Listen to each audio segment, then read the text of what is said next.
Hola, gracias por llamar a la corporación.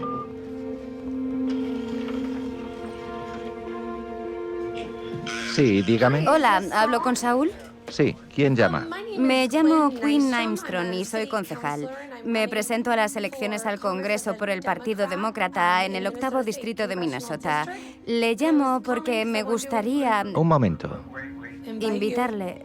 No, lo siento, no entramos en esas cosas, lo siento. En periodo de campaña, me paso casi todo el día haciendo llamadas. Supongo que ya hemos efectuado el primer tramo de donaciones y creo que podría haber 2 o 3 más. Te percatas rápidamente de que si quieres optar a conseguir un escaño en el Congreso, se te tiene que dar muy bien hacer tareas de telemarketing. De lo contrario, olvídate. Hágame un favor, envíeme su nombre por correo electrónico y así le puedo hacer una contribución. Muy bien, ahora mismo le escribo, se lo agradezco mucho. Toda la suerte del mundo. Cuando decidí que quería optar a ser congresista, hice algunas llamadas a personas que son muy activas políticamente. Lo que me dijeron fue, si no estás dispuesta a recaudar entre 3 y 5 millones de dólares, no vale la pena que te presentes. Trabajen por la mayoría, no por el dinero. La mayoría de estadounidenses están de acuerdo en que el punto más problemático de nuestro proceso político es el dinero. Nuestros congresistas, cuando se presentan como candidatos, invierten mucho tiempo en hablar con donantes adinerados que les cuesta muy poco ver los problemas de los ricos. Tenemos que reducir la influencia del dinero en la política. A la mayoría nos gusta recaudar fondos. Lo sé, yo lo he hecho. Gracias por venir. Gracias por vuestro apoyo. Aquí está el dinero. Es una república bananera en el sentido de que el sistema permite que los más adinerados exploten el sistema. Los hermanos Koch compran a los estadounidenses. Uno de sus objetivos políticos clave ha sido luchar contra las normativas medioambientales. Las grandes empresas tienen mucho dinero y el discurso político les resulta muy barato. Los precios de los medicamentos en Estados Unidos son de locos porque hemos vendido el alma a las empresas farmacéuticas. Hay abundantes pruebas de corrupción sistemática en nuestra democracia. La gente tiene miedo. Un donante destacado puede decir, si adoptas una postura con la que no estoy de acuerdo, financiaré a un competidor tuyo en las próximas elecciones. Está claro que si no encontramos la forma de resolver este problema de base, no podremos gobernar ni adoptar políticas que nos permitan sobrevivir.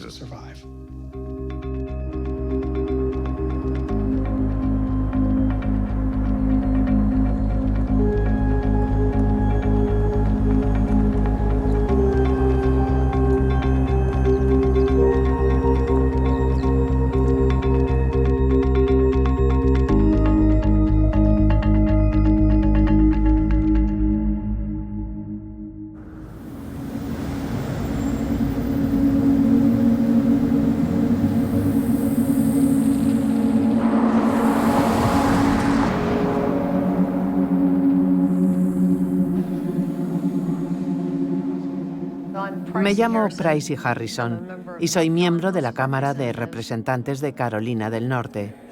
Soy demócrata de toda la vida.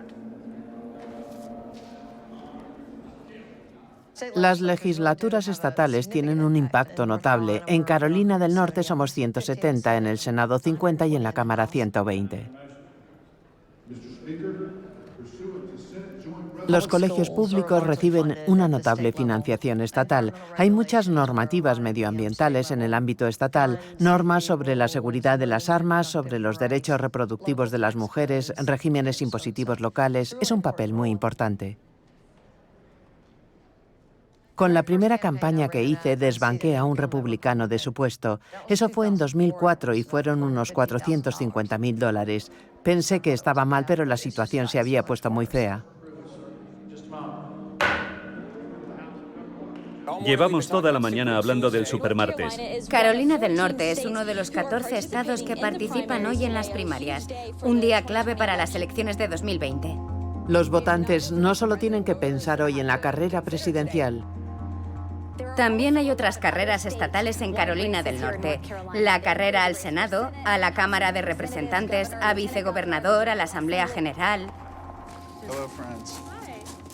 Hola. ¿Qué tal ha ido esta mañana? Ha estado muy tranquila. Hace unos minutos 88. Me parece una cifra baja. Sí. Gracias por venir a votar. Yo también voy a votar. Soy el director del comité de campaña del Caucus Democrático. Junto con otros 2 miembros, soy responsable de la supervisión de las campañas, de la recaudación de fondos. Nuestro objetivo es asegurar que haya una mayoría democrática. Muy poca gente presta atención a los medios de comunicación locales. Cada vez hay una cobertura menor en estos periódicos y en otras fuentes. Eso significa que cuando compites por el poder local intentas competir por la atención de unos votantes que desconocen por completo quién eres y qué haces, y es necesario mucho dinero para conseguir que esos votantes sepan lo que haces. En Carolina del Norte, en una carrera competitiva de la Cámara de Representantes del Estado, hemos gastado entre $250.000 y $1 millón para ganar un escaño en la Cámara de Representantes del Estado. Me encanta la idea de emplear la ley para perseguir la justicia y las oportunidades. Los fondos se emplean para pagar las comunicaciones. Nunca me he olvidado de dónde vengo. Comunicación digital, radio, televisión. Aquellos que dicen que nuestros colegios no funcionan no saben de lo que hablan. Aquí hunde sus raíces Carolina del Norte. Estas son las aulas de las que sale Carolina del Norte.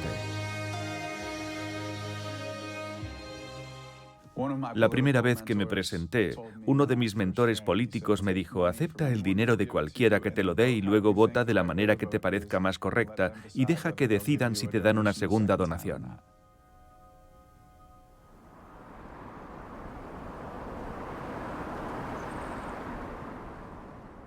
El dinero es el sustento básico de la política estadounidense. No debemos olvidar que la política estadounidense es el sistema más claro de mercado libre de todo el mundo. Me llamo Paul Schumacher y soy consultor republicano del estado de Carolina del Norte. Hola, ¿qué tal? Su imagen partía con ventaja, pero en la encuesta que hicimos se debilitaba. Estaba casi desapareciendo en el sondeo que hicimos. Ni siquiera destacaba. Iba siempre entre los últimos 3 o 4. Me he encargado de cientos de carreras legislativas, tanto de carreras congresuales como de senadores y clientes privados. Toda la estrategia democrática pasa por centrar las elecciones en nosotros en lugar de en ellos, para no tener que lidiar con Tom. Empecé a trabajar para el senador Thom Tillis en 2006. Dirigí su estrategia en la carrera al Senado en 2014 y soy su principal asesor para la campaña de reelección de 2020. Esta es la cuota semanal. Bien. ¿La cuota de qué? De llamadas. ¿Qué cuota había en un principio? Creo que era algo más alta, pero proporcionalmente no llegaba al doble. La carrera más cara al Senado fue la de 2014, la de las primeras elecciones de Thom Tillis al Senado. Ha pasado a la historia de Estados Unidos, se gastaron cerca de $120 millones. Tom comprende la importancia del liderazgo de Estados Unidos en el mundo actual. Cree en el carácter excepcional de este país, algo que no todos comparten en Washington. Cifras grandes porque la economía es grande y los rendimientos también. Las recompensas y las pérdidas dependen de las políticas que se ponen en marcha. Las políticas que se perfilan en el Congreso afectan en gran medida a las actividades comerciales de una empresa. No hay que olvidar los mercados financieros y las normativas de la industria.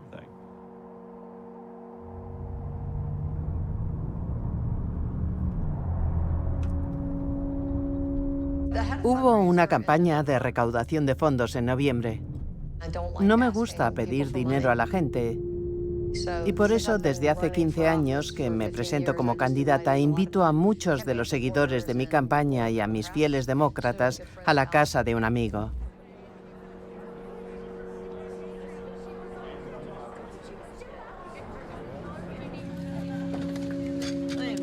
Ya estoy viendo un coche muy liberal.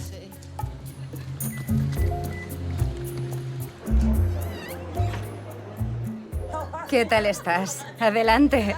Bien, ¿y tú? Muchas gracias por todo lo que hacéis. Con gusto. Todo es más fácil con la ayuda de Mick. Bueno, me alegro. Esperamos recaudar lo más posible para mi campaña de reelección. Hola, Gary. Gracias por venir y por tu apoyo. Unos seguidores fantásticos.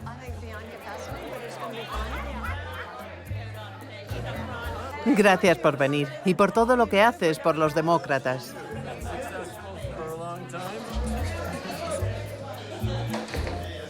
Aquí está el dinero. Gracias por venir. No me esperaba que me enviases un cheque. Venías como invitada mía. ¿Has traído otro? 1000 gracias por tu apoyo.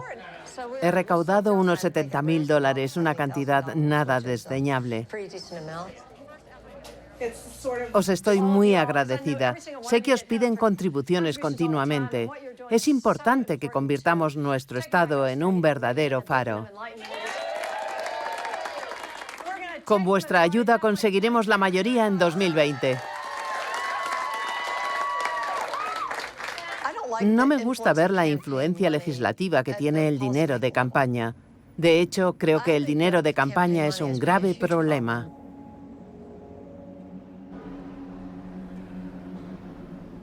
Es ilegal que un donante diga: si no estás con nosotros en esta votación, no cuentes con nuestra donación en las próximas elecciones. Por esa razón, la presión llega de manera más opaca, a través de rumores o de algún conocido que no es directamente el donante. Ese contacto lo que dirá es: esta gran empresa o la de más allá está enfadada por la posición de los caucus sobre esta votación, y eso afectará seriamente su participación en las elecciones del año que viene. Es decir, que la amenaza llega de manera indirecta. Cuando se trata de votar sobre algo que puede ir en contra de los intereses de los donantes adinerados, con los que te volverás a poner en contacto la semana que viene para pedir más fondos, eso tendrá un impacto. El sistema tal cual existe hoy es una especie de Frankenstein. Pienso que si alguien se dispusiera a crear desde cero un sistema de financiación de campaña, nunca instauraría un sistema como el que tenemos en Estados Unidos. Hay una serie de entidades en nuestro sistema de financiación de campañas y existe confusión al respecto. En primer lugar está el candidato y su comité de campaña. Este comité solamente puede aceptar contribuciones de personas. Es decir, no puede admitir dinero procedente de grandes empresas o sindicatos, y solo puede recibir un máximo de $2.800 por individuo y elección. Luego están los comités de acción política. Las grandes empresas tienen estos comités y no es posible depositar los fondos corporativos en la cuenta de dichos comités. Pero los ejecutivos de la empresa y los miembros de su junta sí pueden contribuir con los comités de acción política, que serán quienes realicen las aportaciones a los candidatos. Los comités de acción política pueden aceptar ayudas de hasta $5,000 por persona y pueden hacer contribuciones de hasta $5,000 por candidato. A continuación se encuentran los comités de partido, el Comité Nacional Republicano y el Comité Nacional Democrático. Pueden aceptar contribuciones mucho más cuantiosas, hasta por encima de $35,000, destinadas a apoyar a los candidatos del partido. Las encuestas subrayan que los votantes republicanos y demócratas creen que el dinero influye demasiado en la política. Los votantes quieren unas leyes más férreas sobre la financiación de las campañas. Pero en los últimos 15 años hemos sido testigos del progresivo desmantelamiento de las leyes de financiación de campañas a manos del Tribunal Supremo de Estados Unidos. El Tribunal Supremo de Estados Unidos ha derogado hoy una serie de leyes que llevan vigentes casi un siglo y ha permitido que las grandes empresas puedan invertir libremente en campañas políticas. Este veredicto supone la victoria para todos aquellos que apoyan un documental titulado Hillary the Movie.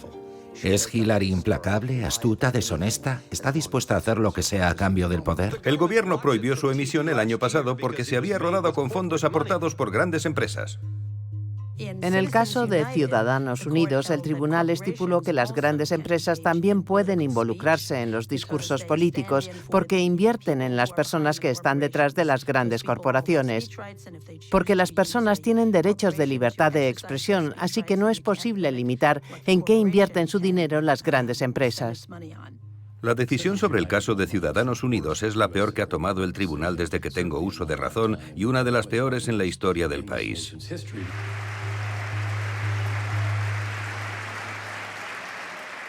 La semana pasada el Tribunal Supremo revirtió una ley centenaria y creo que esto abrirá las compuertas a intereses concretos, incluyendo a grandes empresas extranjeras para que inviertan sin cortapisas en nuestras elecciones.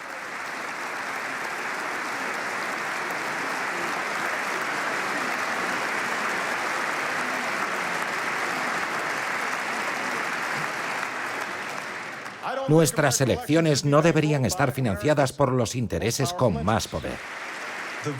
La votación sobre el caso de Ciudadanos Unidos se produjo siguiendo unas líneas partidistas. 5 jueces conservadores y 4 jueces liberales en contra.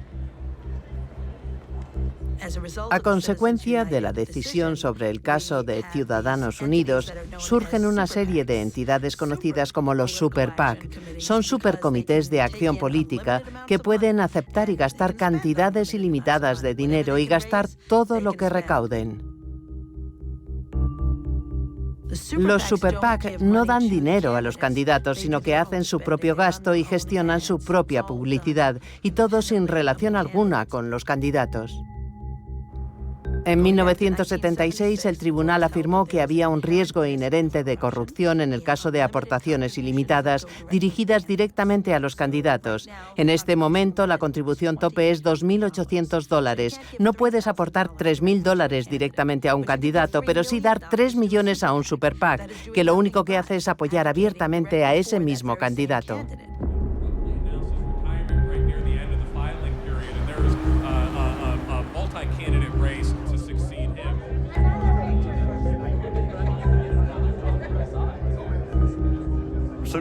Está permitido que los Super PAC apoyen abiertamente la elección o la derrota de un candidato en concreto, pero no pueden coordinar un mensaje común porque eso entra ya en cuestiones del contenido del mensaje, del momento del envío del mismo y de los medios utilizados. Los mensajes han de ser independientes. ¿Cómo va la recaudación? Ahí vamos. Según Associated Press y la NBC, Thom Tillis habría ganado esta carrera y continuaría hacia la votación de noviembre. La primera victoria del senador Tillis ha sido muy cara. Podríamos decir que una de las carreras al Senado más caras del país. En 2014 se invirtieron cerca de $120 millones en esa carrera. De esa cantidad, el gasto de los candidatos fue del 20%, el 80% fue gasto exterior. Entonces había una gran variedad de grupos. Ambos partidos recibieron una financiación notable, lo que dio pie a una campaña muy negativa. Ese es el problema de este país. Hagan votó a favor del control de armas y eso hizo que los multimillonarios liberales invirtieran millones de dólares en su campaña. Pero vamos un paso por delante y el 4 de noviembre derrotaremos a Kay Hagan porque nuestra libertad depende de ello. El Instituto para las Acciones Legislativas es responsable del contenido de este anuncio. Carolina del Norte puede contar con Kay Hagan. Protege la cobertura médica de la seguridad social. He leído que Thom Tillis está con las compañías de seguros. Hizo que las compañías de seguros me negaran la cobertura si enfermaba. El Comité de Acción Política del Senado es responsable del contenido de este anuncio. En el fondo, los Super PAC funcionan como apéndices de campañas o de líderes de partido en el Congreso. Y la independencia que aseguran que tienen suele ser irreal. Cuando salen estos anuncios, el candidato puede decir, esos anuncios no van conmigo, yo no apoyo este tipo de campañas negativas, soy muy positivo, pero son independientes, así que no puedo hacer nada al respecto. Por definición, por ley, yo no puedo comunicarme con ellos, aunque sabemos que eso suele ser una farsa. Es muy fácil que estos grupos se pongan de acuerdo y contraten, por ejemplo, a los mismos consultores. Y así, esos consultores sepan qué está haciendo la campaña y los grupos de fuera. Antes de los Super PAC ya existía ese problema porque había unas 150.000 personas que aportaban suficientes fondos para influir en el sistema. Pero en la actualidad, con los Super PAC, no es que solo haya un número reducido de 150.000 personas de un total de 330 millones, sino que ahora se cuenta con unas 100 personas que son clave para financiar los Super PAC más potentes.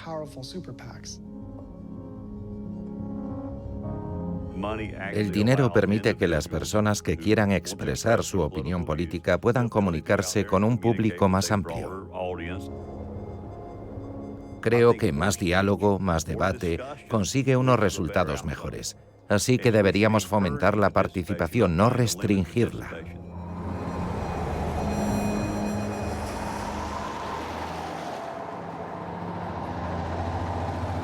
Se le ha acabado el tiempo, ahora me toca a mí. Empezaré hablando de mi secretario de Educación. Será alguien que haya dado clase en escuelas públicas. Hay una diferencia enorme entre los donantes ricos y cualquier estadounidense de a pie. Yo me retiré hace 5 años de una empresa de servicios financieros. Dono unos $100.000 al año a los candidatos políticos con los que trabajo. No tengo que esperar para hablar con mi senador o mis congresistas. Espero que sean ellos los que me llamen y los que me pidan una cita para pasarse por mi oficina para hablar sobre lo que yo quiero. Y no me gusta ese sistema.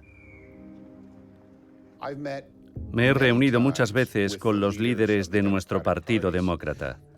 Me he reunido muchas veces con Nancy Pelosi, que es la presidenta de la Cámara de Representantes de Estados Unidos, y se reúnen con nosotros de buen grado, no porque seamos grandes amigos, sino porque soy uno de los donantes más potentes y dirijo un grupo en el que hay muchos de los donantes importantes. Actualmente soy el presidente de la Junta de Millonarios Patrióticos. Esta asociación defiende la idea de que las personas adineradas en realidad estamos a favor de las políticas progresistas. Y digo a mis compañeros millonarios y multimillonarios que dejen de utilizar las aportaciones de campaña para manipular el sistema en contra de la clase media. Dejad de emplear vuestro dinero para ganar influencia y dejad de usar vuestra influencia para ganar más dinero. Lamentablemente, una gran parte de nuestro país cree de verdad que los ricos deberían influir en la política más que las personas de clase media. Y hablamos de gente que tiene unas cantidades desorbitadas de dinero y que está dispuesta a gastarlo en política. Los hermanos Koch han amasado una gran fortuna y quieren asegurarse de que el gobierno no limita sus posibilidades de aumentarla. Las industrias Koch constituyen la segunda corporación privada más grande de Estados Unidos. Los millones acumulados proceden del carbón, la industria química y la petrolífera. En Koch, nuestros 130.000 trabajadores en todo el mundo hacen lo mismo que el combustible cuando repostas. Koch, hacemos eso. En los últimos 20 o 30 años, hay pocas personas en el país que hayan sido más influyentes que Charles y David Koch. Llevan décadas construyendo una infraestructura, una máquina de hacer dinero que durante mucho tiempo prácticamente no tuvo rival ni de izquierdas ni de derechas. Estados Unidos por la Prosperidad es el grupo insignia de esa red y ha invertido decenas de millones de dólares en elecciones. Iowa va por buen camino, pero Fred Havel se opuso a aplicar recortes fiscales federales para las familias de Iowa. Y eso vetaría los recortes fiscales firmados por Reynolds. Quiere subir los impuestos. No votes a Fred Havel. Los hermanos Koch se benefician de la inversión que han hecho en gastos políticos porque sacan rédito de la industria de los combustibles fósiles. Se han asegurado de que eso esté protegido, de que no se adopten medidas para frenar el uso de ese tipo de combustibles. Nos dijeron que el uso de combustibles fósiles provocaría un desastre ecológico que causaría un cataclismo, que a estas alturas la Tierra ya sería un lugar inhabitable. Y sin embargo, vivimos mejor que nunca. Ciudadanos de todo el mundo han salido de una pobreza indescriptible. Lo miremos por donde lo miremos, nuestro medio ambiente está mejor que nunca. Y todo esto alimentado por el carbón, el petróleo y el gas natural. La gente tiene poca memoria, pero en 2008, cuando Barack Obama sale elegido, su contrincante John McCain también creía en el cambio climático y tenía un paquete de medidas para combatirlo. Entre los peligros medioambientales, sin duda es el más grave de todos. Poco importa si lo llamamos cambio climático o calentamiento global. Al final los hechos son los mismos. Creo que el cambio climático es una realidad. No es solo una cuestión de efecto invernadero, sino una cuestión de seguridad nacional. Debemos tomar medidas y solucionarlo. Hay una obligación con las futuras generaciones. Soy John McCain y apoyo este mensaje. Tanto el Partido Republicano como el Demócrata creían que el cambio climático era una realidad, que lo habían provocado las personas y que el gobierno tenía que aplicarse y abordarlo. Los hermanos Koch dejaron claro al Partido Republicano que cualquier republicano que diera crédito a un argumento del cambio climático se vería retado en las primarias, y los hermanos Koch financiarían ese desafío. Los hermanos Koch y sus socios gastaron al menos 40 millones en las elecciones de 2010. Y casi de la noche a la mañana pasas de un partido en el que una mayoría significativa reconoce la verdad del cambio climático a un partido en el que casi nadie estaba dispuesto a reconocer la verdad del cambio climático porque sabían que de hacerlo estaban muertos. Soy Nancy Pelosi, presidenta de la Cámara y demócrata convencida. Y yo, Newt Gingrich, republicano convencido y antiguo presidente de la Cámara. No siempre estamos de acuerdo, ¿verdad, Newt? No, pero sí estamos de acuerdo en que nuestro país debe adoptar medidas para abordar el cambio climático. Ese anuncio me chocó a mí y creo que también a muchos republicanos de todo el país. Antes me gustaría decir que quizás sea una de las cosas más tontas que haya hecho nunca. Es inexplicable. No sé si el calentamiento global existe. Este era un ejemplo de cómo un par de multimillonarios amenazaban con gastar dinero en nuestro sistema político para cambiar una política fundamental. De tal manera que sería imposible que Estados Unidos abordara la cuestión en quizá 1 o 2 décadas. Obama habla del calentamiento global, pero todo eso es un bulo. Estados Unidos se retirará del Acuerdo del Clima de París. Gracias.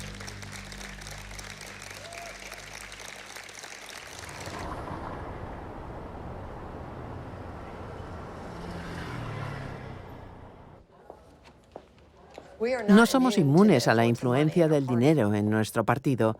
Cuando estaban en el poder los demócratas era difícil que se aprobaran propuestas de ley que fueran en contra de los intereses de algunas industrias como de las farmacéuticas. Hola, soy Tracy Harrison. Lo veo a nivel estatal, pero a nivel federal está mucho peor. La manera en la que operan las compañías farmacéuticas ilustra perfectamente cómo funcionan el dinero y la influencia en la ciudad de Washington. La industria farmacéutica invierte una cantidad desorbitada de dinero en aportaciones de campaña y en presionar en el Congreso, y no lo haría si no obtuviera algo a cambio. Hay un movimiento continuo de dinero y en las carreras políticas se mueve una cantidad inimaginable de capital. En un año cualquiera, la industria farmacéutica en su conjunto aporta unos 30 millones de dólares a los políticos estadounidenses de Washington.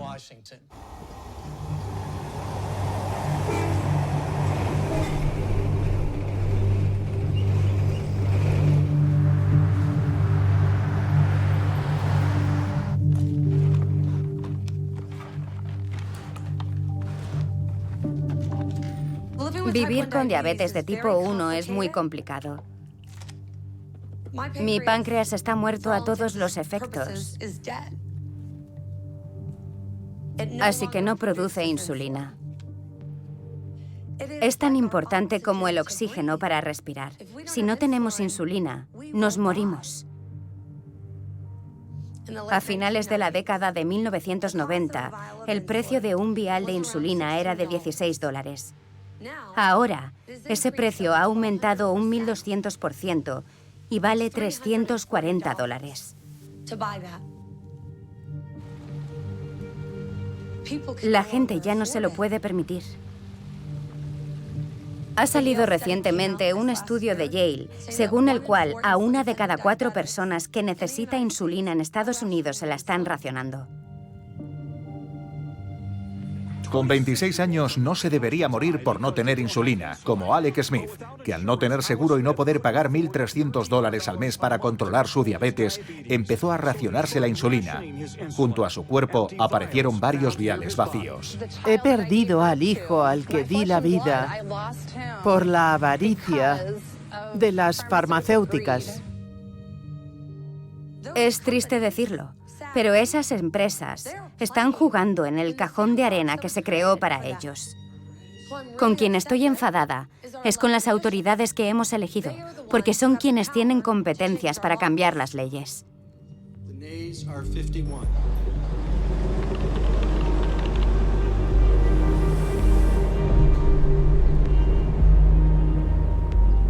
No se trata tanto de que en el Congreso se aprueben proyectos de ley, sino de que se redacte una legislación específica, que se someta a votación y se convierta en norma. Creo que una gran parte de eso tiene un cariz negativo. Se evita que sucedan las cosas. Desde el punto de vista de las empresas farmacéuticas, se evita que pase nada malo. El precio de un medicamento en Estados Unidos será con mucha probabilidad más alto que en otros países por los estándares que tenemos aquí, por nuestro sistema jurídico.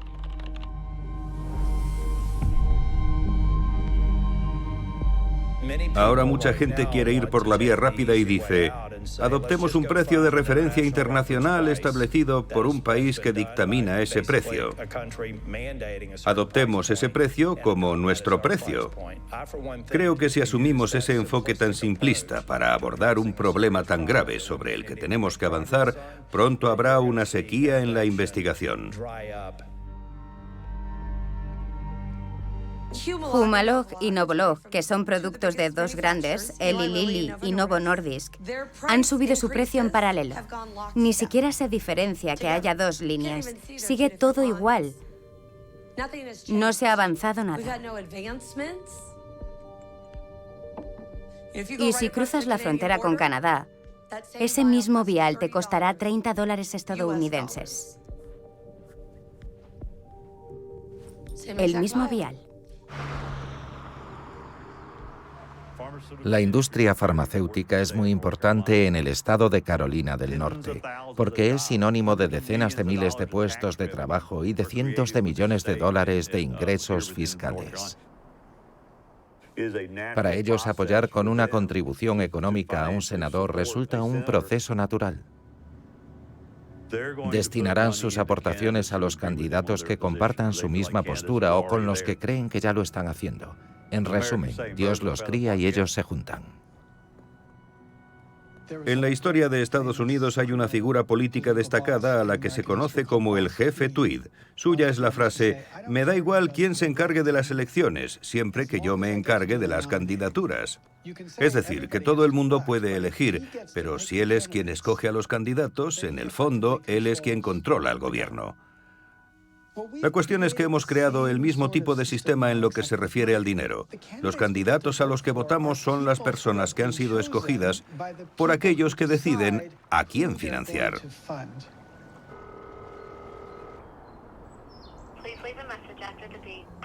El enfoque demócrata para 2020 es mucho más organizado, en parte como respuesta a la eficacia republicana en 2010. Creo que en 2010 la gente no entendía del todo lo decisivas que serían aquellas elecciones.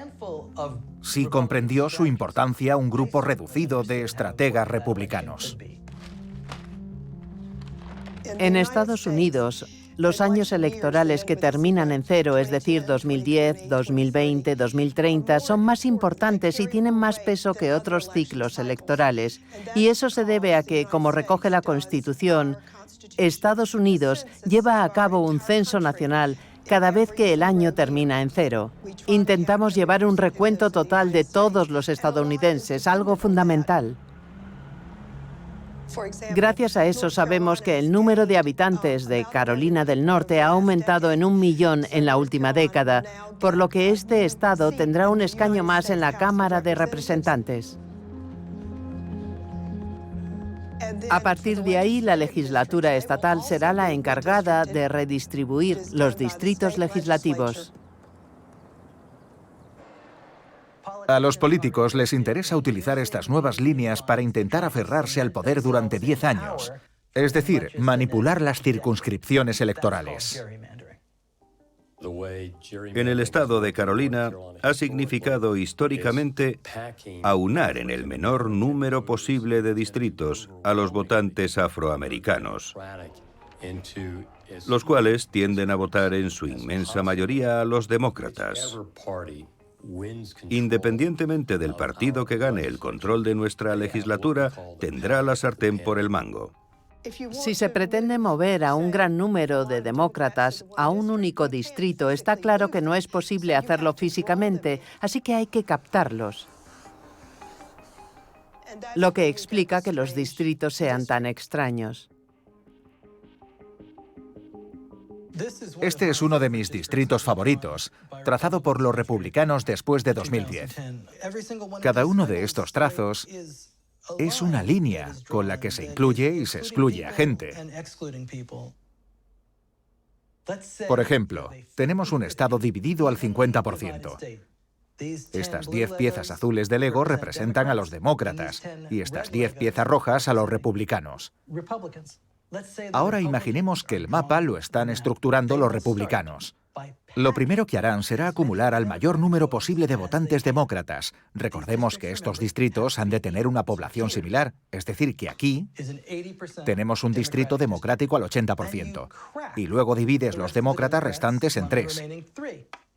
2 aquí, otros 2 aquí y otros 2 aquí.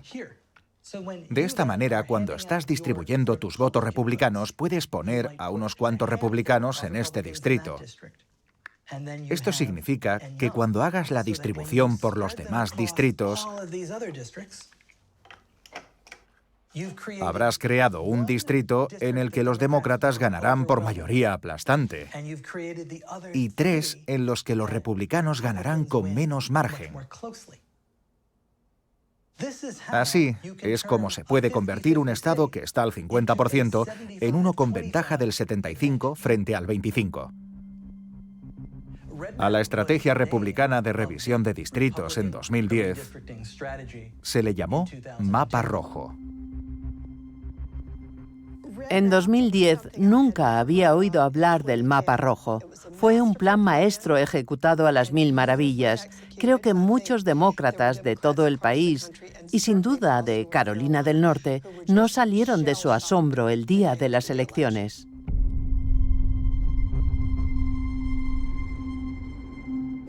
El Mapa Rojo fue el robo más flagrante de la política estadounidense contemporánea. Los republicanos hicieron una gira por todo el país para hablar con los grandes donantes de la industria petrolífera, sanitaria y comercial. Afirmaban, por $30 millones podemos fijar una serie de políticas que resulten más beneficiosas para las empresas de estos estados y sacar ventaja una década más en el Congreso. Muchos de esos donantes dijeron, por supuesto, espera que saco la chequera. Es la primera vez en más de un siglo que el Partido Republicano controla la Asamblea General de Carolina del Norte. Ganaron las 107 carreras clave en Carolina del Norte, Pensilvania, Wisconsin, Michigan, Ohio, Florida. En muchos casos, esas carreras decantaron el control de las cámaras legislativas, que pasaron de manos demócratas a republicanas. Cuando los republicanos ganaron el control en 2010 y perfilaron los mapas en 2011, en las elecciones de 2012 y siguientes ganaron incluso más escaños en la Asamblea General de Carolina del Norte. En 2018, en Wisconsin, los votantes dieron a los candidatos demócratas a la asamblea de su Cámara Estatal casi 200.000 votos más que a los republicanos. Y sin embargo, ¿Quién dirige la legislatura estatal? Los republicanos. Esta historia se ha repetido una y otra vez en un estado detrás de otro a lo largo de la década. Es fruto del mapa rojo.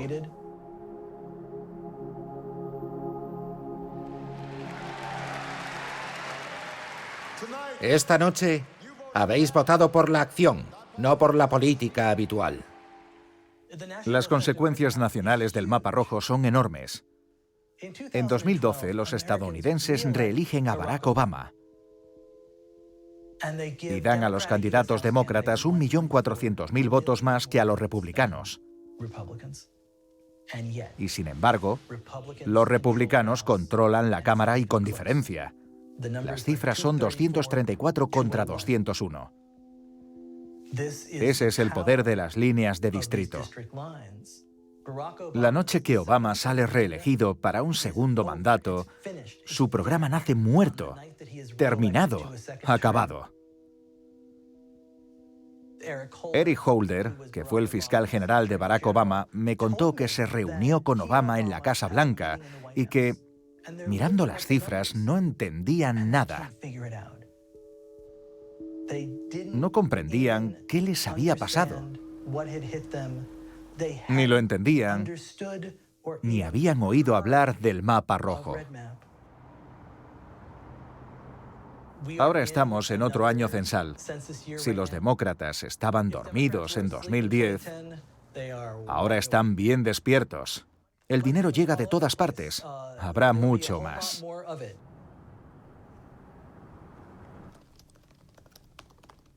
Hay dos tipos de fondos políticos. Por un lado, las contribuciones informadas, que son las que el público puede saber quién ha realizado, y luego el llamado dinero oscuro.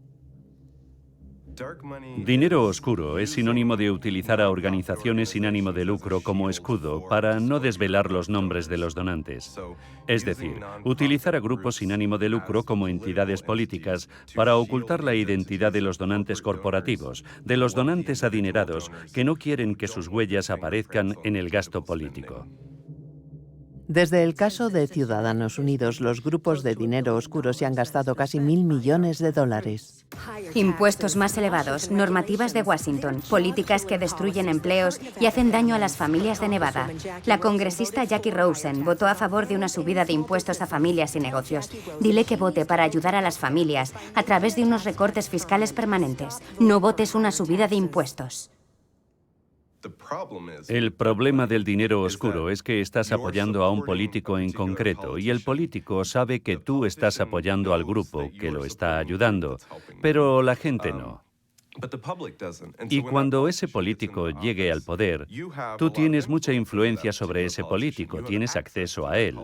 Sin embargo, la gente desconoce que puedes influir así. Ahora lo que hay es una oligarquía con una corrupción política ilimitada, y es la manera de salir nombrado candidato a la presidencia o de ser elegido presidente. Y sucede lo mismo con los gobernadores, senadores y congresistas. El ritmo lo marca el dinero. Limita el número de candidatos que se pueden presentar, restringe los puntos que se incluyen en la agenda política. Cuando les dicen, le doy $10.000 a cambio de nada, claro que se espera algo a cambio. Es un soborno legalizado.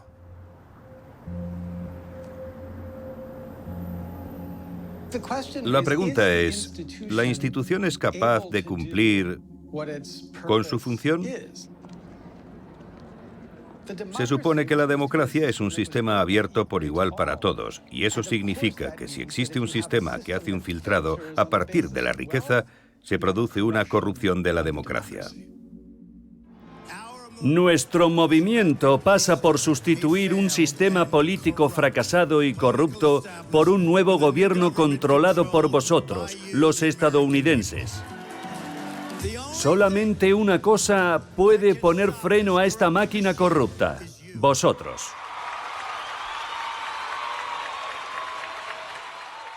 Me hice ilusiones cuando Donald Trump fue el primer candidato republicano en una generación en convertir la corrupción financiera en una parte clave de su mensaje. Quiero que sepáis que nuestro sistema no funciona. Hace 2 meses yo me dedicaba a los negocios y daba a mucha gente, daba a todo el mundo. Cuando me llaman, yo doy. Y cuando yo necesito algo, 2 o 3 años más tarde, llamo y obtengo respuesta. Parecía comprometerse con la idea de una reforma fundamental. A mí Trump siempre me había parecido un fraude, así que nunca me creí del todo sus palabras. Pero lo importante es que el mensaje caló en los votantes republicanos. Trump es diferente porque no tiene que responder ante ningún donante o ningún miembro de un lobby. Afirmó que conocía los engranajes de la política, que era consciente de que la política no funcionaba y subrayó que estaba autofinanciando su campaña.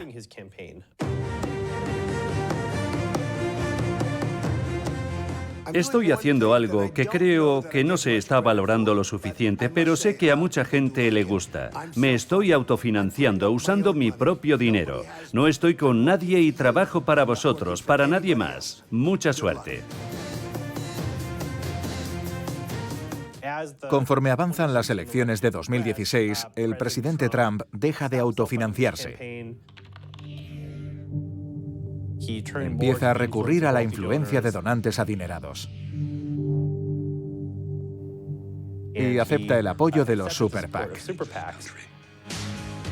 Volveremos a trabajar, a tener trabajo de calidad. Recuperaremos la mejor versión de Estados Unidos y todos la disfrutaremos. El Comité de Acción Política Reconstruyendo Estados Unidos Ahora es responsable del contenido de este mensaje. Y cuando llega al poder, la situación empeora. Donald Trump acepta en todos los sentidos a los grandes donantes y a los supercomités de acción política. No termino de creerme que el presidente Trump sea totalmente inmune a la influencia de los donantes políticos adinerados. A finales de 2017, los republicanos del Congreso aprobaron una ley que cambiaba en gran medida el sistema impositivo en Estados Unidos. Reducía los impuestos para las grandes fortunas y las grandes empresas. El presidente Trump y los republicanos desarrollan la revisión más importante del sistema impositivo en una generación. Es una reducción impositiva de las rentas medias. Pero el proyecto de ley recorta el impuesto de sociedades, que baja del 35 al 20%, y elimina el impuesto de sucesiones, beneficiando a los más adinerados. Yo mismo tengo ahora mucho más dinero que entonces, porque he invertido en acciones. Las empresas en las que invierto, que son Apple, Google o Amazon, sacan más beneficios porque pagan muchos menos impuestos. De esta forma, gente como yo, que seguimos haciendo lo mismo, somos mucho más ricos que en 2017. Y eso no es bueno. No es bueno a largo plazo. No es lo que quiero para mi país.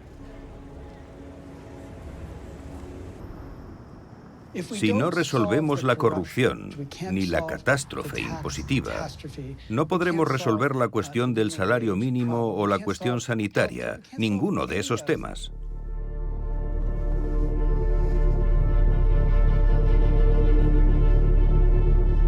Siempre me ha apasionado la reforma de la financiación de campañas en Estados Unidos.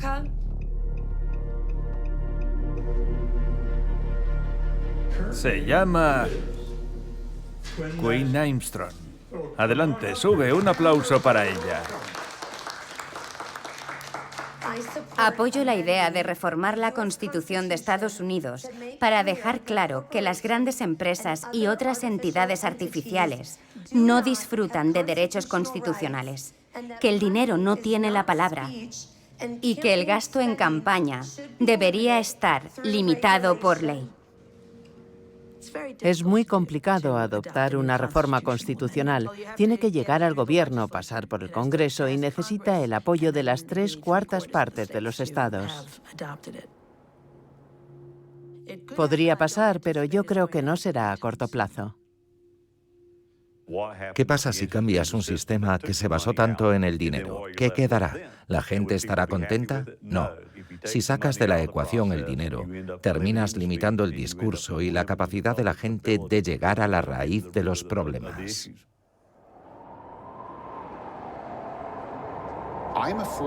Me temo que nuestro país se convertirá en un estado con unos cuantos ricos y muchos pobres, y los pobres tirarán la toalla y no lo aceptarán. En Francia, ese sistema no terminó bien para los ricos hace 100 años, y me temo que no terminará bien en Estados Unidos para la próxima generación. No hay justicia, no hay paz. No hay justicia, no hay paz. Este país se ha vuelto profundamente antidemocrático. ¡No hay justicia! No hay paz. Y si los votantes creen que los procedimientos habituales no funcionan, su única opción es salir a la calle a protestar. ¡Las vidas negras importan! ¡Las vidas negras importan! En este momento, el sistema está hecho añicos. La casa se ha quemado y los cimientos fallan.